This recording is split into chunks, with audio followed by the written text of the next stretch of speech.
किसी जंगल में एक शेर रहता था। सियार उसका सेवक था। एक बार एक हाथी से शेर की लड़ाई हो गई। शेर बुरी तरह घायल हो गया। वह चलने फिरने में असमर्थ हो गया। आहार ना मिलने से सियार भी भूखा था। शेर ने सियार से कहा, तुम जाओ और किसी पशु को खोज कर लाओ जिससे मारकर हम अपनी पेट भर सकें। सियार किसी जानवर को खोज करता हुआ एक गांव में पहुंच गया। वहां उसने एक गधे को घास चरते हुए देखा।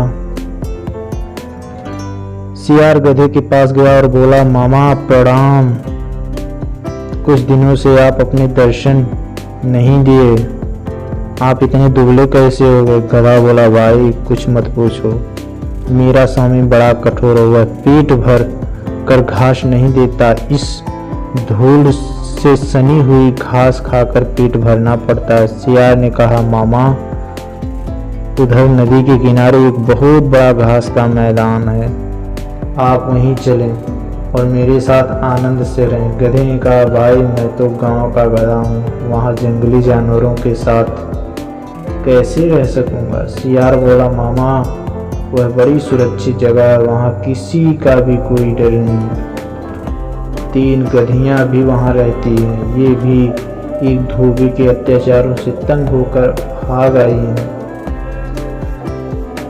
कोई भी पति नहीं है उनका, आप उनकी योग्य हो, चाहो तो उन तीनों के पति भी बन सकते हो। चलो तो सही है। सियार गधा लालच में आ गया। गधे को लेकर द्रुत सियार वहां पहुंच गया जहां शेर छिपा हुआ बैठा था। शेर ने पंजे से गधे पर प्रहार किया, लेकिन गधे को चोट नहीं लगी और वह डरकर भाग खड़ा हुआ। तब सियार ने नाराज होकर शेर से कहा, तुम एकदम निकम्मे हो गए हो, जब तुम एक गधे को नहीं मार सकते तो हाथी से कैसे लड़ोगे? शेर झिकता हुआ बोला, मैं उस समय तैयार नहीं था इसलिए चूक हो गई। सियार ने कहा, अच्छा, अब तुम पूरी तरह तैयार होकर बैठे हो, मैं उसे फिर से लेकर आता हूँ। वह फिर गधे के पास पहुंच गया। गधे ने सियार को देखते हुए कहा, तुम तो मुझे मौत के मुंह में ही ले गए थे, न जाने वह कौन सा जानवर था,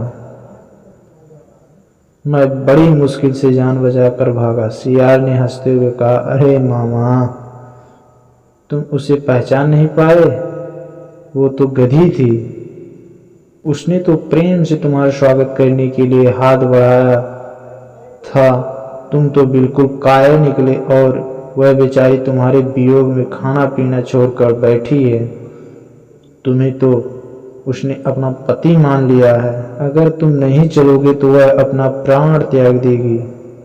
गधा एक बार फिर सियार की बातों में आ गया और उसके साथ चल पड़ा। इस बार शेर नहीं चूका, उसने गधे को एक ही झपट्टे में मार दिया। भोजन करने से पहले शेर स्नान करने के लिए चला गया। इस बीच सियार ने उस गधे का दिल और दिमाग खा लिया। शेर स्नान करके लौटा तो नाराज होकर बोला, ओ सियार के बच्चे, तुमने मेरा भोजन जूठा क्यों किया? तुमने इसके हृदय और सर को खा लिया। द्रुत सियार गिड़गिड़ाता हुआ बोला, महाराज मैंने तो कुछ भी नहीं खाया, इस गधे का दिल और दिमाग था ही नहीं, यदि इसके होते तो यह दोबारा मेरे साथ कैसे आ सकता है? शेर को सियार की बात पर विश्वास आ गया। वह शांत होकर भोजन करने लगा।